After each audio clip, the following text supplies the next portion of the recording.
Vous me connaissez sur cette chaîne, j'aime les bons films, mais ça je pense que c'est le cas d'absolument tout le monde. Mais s'il y a bien une chose que vous ne savez peut-être pas sur moi, c'est que je suis gourmand. J'aime en effet tout ce qui a trait à la nourriture, que ce soit aussi bien à sa confection qu'à tout ce qui est fait maison. Alors bien entendu, quand j'ai vu que le nouveau film d'Éric Bénard avec Grégory Gadebois, Délicieux, débarquait en salle aujourd'hui, je me suis dit qu'une chose, il fallait absolument que je le voie. Un film qui fait honneur à son nom ou bien plaisir mensonger, c'est ce que je vous propose de découvrir aujourd'hui dans cette critique.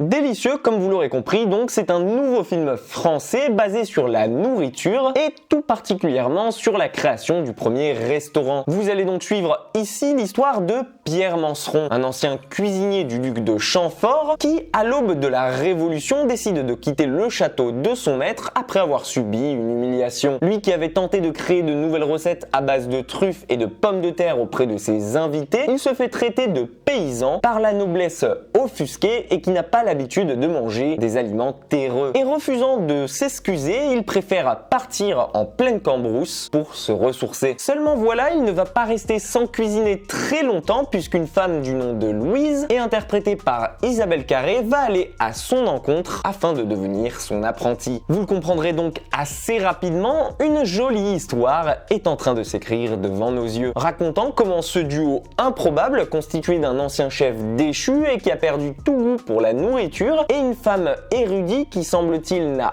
aucune éducation pour le goût ou pour la cuisine, va radicalement changer notre façon de manger à tout jamais. Pendant que les 1h45 que dure le film environ, je peux vous assurer qu'à aucun moment vous ne verrez le temps passer. On suivra donc cette rédemption depuis son côté, tandis qu'il essaie de mettre en place une espèce de relais pour voyageurs auprès duquel il va se forger un nom. Déjà bien connu de la plupart des nobles, auprès duquel il a toujours servi et pour lesquels il a déjà un nom et une solide réputation, il va retrouver là le plaisir simple de cuisiner avant tout pour lui et de créer des recettes toujours plus différentes les unes des autres et toujours plus variées, mais aussi et surtout apporter ce genre de plaisir à une autre population que la noblesse qui ne peut pas se l'offrir. C'est ainsi que va commencer l'histoire du premier restaurant. Et tout en regardant Délicieux, on se rend compte à quel point jamais un film auparavant n'avait aussi bien porté son nom que lui, tant on se délecte visuellement de chaque plan, de chaque couleur ou même de chaque création unique qui rend grâce à toute cette nourriture et qui devant nos yeux devient quasi réelle. C'est bien simple, aucun autre film du même genre, si ce n'est Chef auparavant, ne m'avait autant donné envie de cuisiner. Et que dire de plus concernant ces acteurs si ce n'est que son quatuor de tête composé de Benjamin Laverne, Grégory Gadebois, Guillaume de Tonquédec et Isabelle Carré sont tout autant formidables dans leurs rôles respectifs. À tel point même qu'après avoir vu le film avec eux, je ne peux pas l'imaginer sans eux. Et ça, que ce soit grâce à la construction de leurs personnages, mais aussi et surtout à leur jeu d'acteur formidable qui me permet de me transporter avec aisance et sans grand mal dans la période de la Révolution. À tel point même qu'à la fin, on n'a plus envie de décrocher et qu'on a du mal à quitter la séance. En bref, vous l'aurez compris, Délicieux est un film beau, simple et efficace, tout autant sans artifice qu'il est, et qui a le don de nous faire passer un très bon moment, et je serais vraiment con de ne pas vous le conseiller. Un film drôle et gourmand comme on en voit rarement, et qui